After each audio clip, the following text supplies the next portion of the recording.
ఇప్పుడు వాలంటీర్లు ఉన్నారు, వ్యక్తిగత సమాచారాన్ని సేకరిస్తున్నారు. ఆ సమాచారాన్ని ఉపయోగించుకుని మనల్ని బ్లాక్ మెయిల్ చేయాలనుకుంటున్నారు. ఇంటింటికి వచ్చి మీ వివరాలు కనుక్కుంటున్నారు. కొంపల్ని కూల్చే మార్గం ఇదెక్కడ నాకైతే అర్థం కాదు. నీకేం సంబంధం?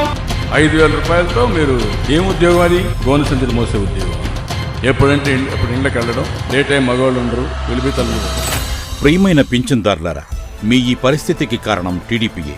ఫిబ్రవరిలో టీడీపీకి చెందిన సిటిజన్స్ ఫర్ డెమోక్రసీ అనే సంస్థ ఎన్జీఓ ముసుగులో వైఎస్ఆర్సీపీ ప్రభుత్వ వాలంటీర్లు ప్రజలకు వారి ఇంటి వద్ద పింఛన్లు పంపిణీ చేయకుండా ఆపాలని ఎన్నికల సంఘానికి ఫిర్యాదు చేసింది.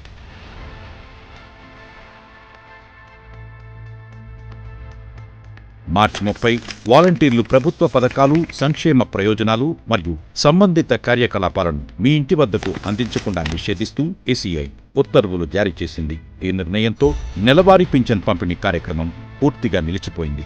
ఏప్రిల్ 1 ఏసీ నిర్ణయం కారణంగా వైఎస్ఆర్సీపీ ప్రభుత్వ వాలంటీర్లు నేరుగా మీ ఇంటి వద్దకే పింఛన్ నగదును తీసుకురాలేకపోయారు. దీనివల్ల 66 లక్షల మంది పింఛన్ లబ్ధిదారులు ఎంతగానో ఇబ్బందులు పడ్డారు. దీనివల్ల 30 మందికి పైగా వృద్ధులు చనిపోవడం బాధాకరం.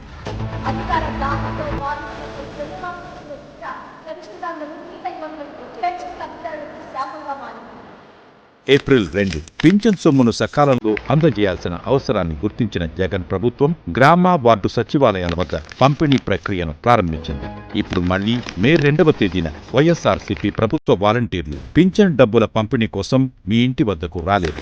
ఈసారి ఈ డబ్బును పొందేందుకు పింఛన్దారులు బ్యాంకులకు వెళ్లాల్సి వస్తుంది. వారు ఈ డబ్బును అందుకునేందుకు క్యూలలో, వేడిలో నిలబడవలసి ఉంటుంది. బ్యాంకు ఖాతాలు లేనివారు లేదా ఏటీఎంలను ఎలా ఆపరేట్ చేయాలో తెలియని వారి పరిస్థితి ఏమిటో ఒక్కసారి ఆలోచించండి.